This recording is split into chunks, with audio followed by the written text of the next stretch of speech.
Hello friends, welcome to Defence Matrix. तो CRPF द्वारा ईशापुर की 7.62 बाय 51 मिलीमीटर की असॉल्ट राइफल के ऑर्डर्स दिए गए हैं।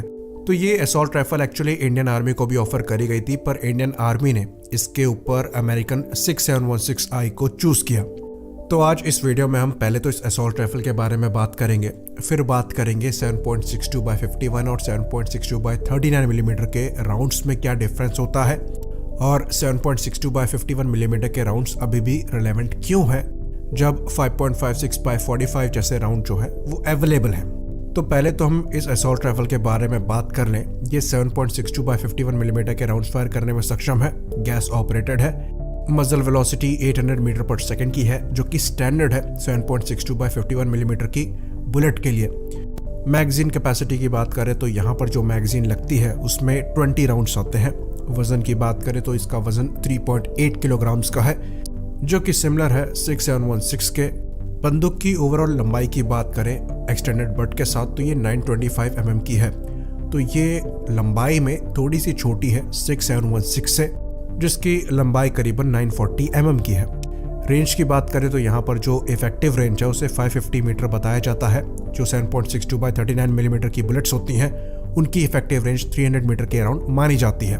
सिमिलर रेंज नंबर आपको 6716 के साथ भी मिल जाएंगे, जो कि इंडियन आर्मी के द्वारा ऑपरेट किए जाती हैं। बात करें रेट ऑफ फायर की तो रेट ऑफ फायर यहाँ पर 600 to 650 राउंड्स पर मिनट है, पर कोई मैटर नहीं करता 7.62 बाय 51 मिलीमीटर की गन में, क्योंकि रिकॉयल इतना ज़्यादा होता है कि आप ऑटोमेटिक में इसे ज़्यादा यूज़ करेंगे ही नहीं। तो इसमें दो मोड्स हैं, सिंगल शॉट और ऑटोमेटिक। तो अगर बात करें इस गन की स्पेसिफिकेशन की तो ये काफ़ी हद तक मैच करती हैं 6716I की स्पेसिफिकेशन से।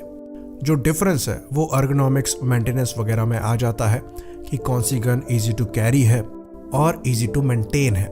बाकी जो ईशापुर की 7.62 बाय 51 मिलीमीटर की असॉल्ट राइफल है, ये भी अर्गोनॉमिक वाइज काफ़ी डिसेंट गन है। इसमें आपको टॉप ऑफ द गन मिल जाती है एक पिकेटरी रेल, और जो हैंड गार्ड है वहाँ पर भी आपको ऊपर और नीचे पिकेटरी रेल मिल जाती है। तो यहाँ पर आप कोई भी माउंटिंग लगा सकते हैं, चाहे वो लेज़र हो या फिर किसी टाइप का स्कोप हो, टॉर्च लाइट हो।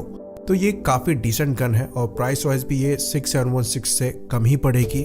ऑल्दो ये बात भी हम यहाँ पर क्लियर कर दें कि अपनी क्लास में 6716I को वैल्यू फॉर मनी गन माना जाता है। तो इस गन के कंपटीशन में इंडियन आर्मी के लिए और भी गन्स ऑफर हुई थी, जिसमें जो इजरायली गलील एस है वो सबसे आगे थी।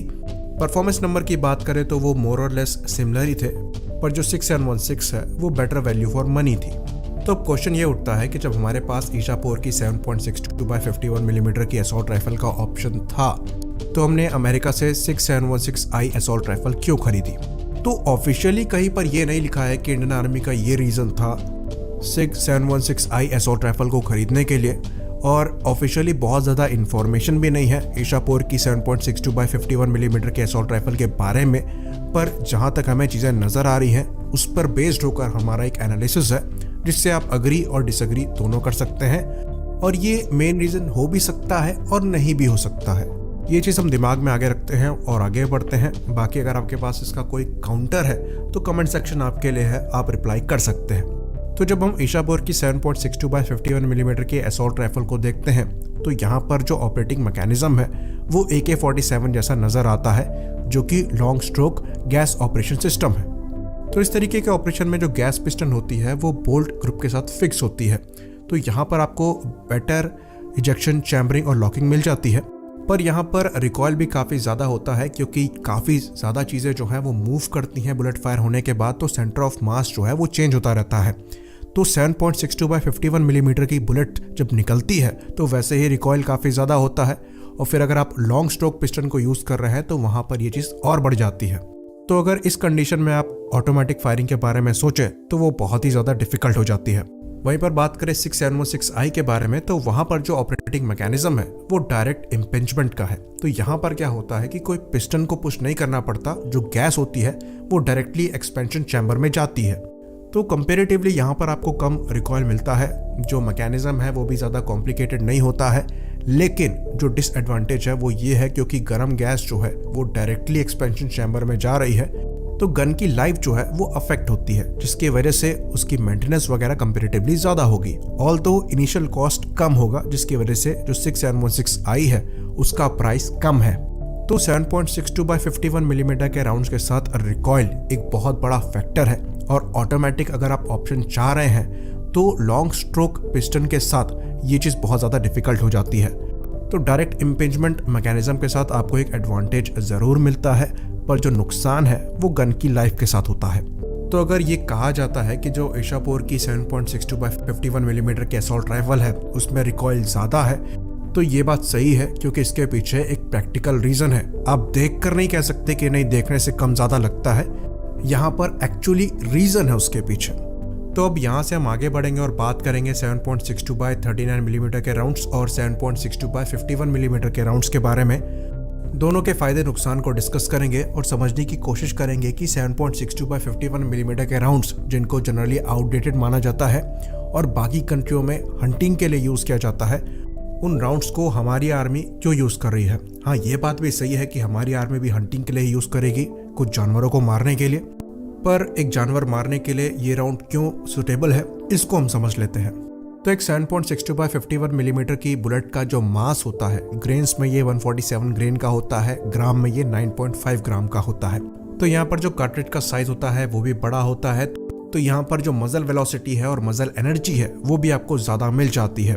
तो जो बुलेट होती है उसकी ट्रेजेक्टरी कंपेरेटिवली ज़्यादा स्ट्रेट होती है 7.62 बाय 39 मिलीमीटर की बुलेट से। तो सेम डिस्टेंस के लिए जो 7.62 बाय 39 मिलीमीटर की बुलेट है और 7.62 बाय 51 मिलीमीटर की बुलेट्स है, इसमें जो बुलेट ड्रॉप है वो मिनिमम मिलेगा आपको 7.62 बाय 51 मिलीमीटर की बुलेट में। तो लॉन्ग रेंज के एक्यूरेट शॉट आप लगा सकते हैं 7.62 बाय 51 मिलीमीटर की बुलेट को यूज़ करते हुए। साथ में यहाँ पर मजल एनर्जी ज़्यादा होती है, तो लॉन्ग रेंज में आपको जो स्टॉपिंग पावर है वो भी बुलेट की ज़्यादा मिल जाती है।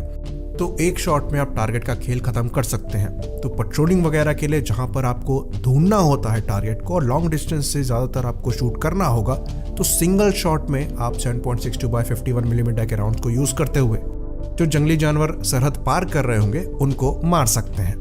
और जो 7.62 बाय 39 मिलीमीटर के राउंड्स हैं, इनकी शॉर्ट रेंज में जो स्टॉपिंग पावर है वो काफ़ी ज़्यादा होती है। तो अगर काउंटर इंसर्जेंसी ऑपरेशन चलाने हैं और जानवर जो है वो घर में घुस के बैठा है, तो वहाँ पर ये जो राउंड्स हैं 7.62 बाय 39 मिलीमीटर के, ये काफ़ी ज़्यादा इफेक्टिव होंगे। इसलिए पेट्रोलिंग के लिए बड़े राउंड्स को यूज़ किया जा रहा है और बाकी ऑपरेशंस के लिए ये छोटे राउंड्स यूज़ किए जा रहे हैं। आई होप चीज़ें क्लियर हों। इसी बात पर हम इस वीडियो को ख़त्म करेंगे। लाइक करिए, सब्सक्राइब करिए। जय हिंद।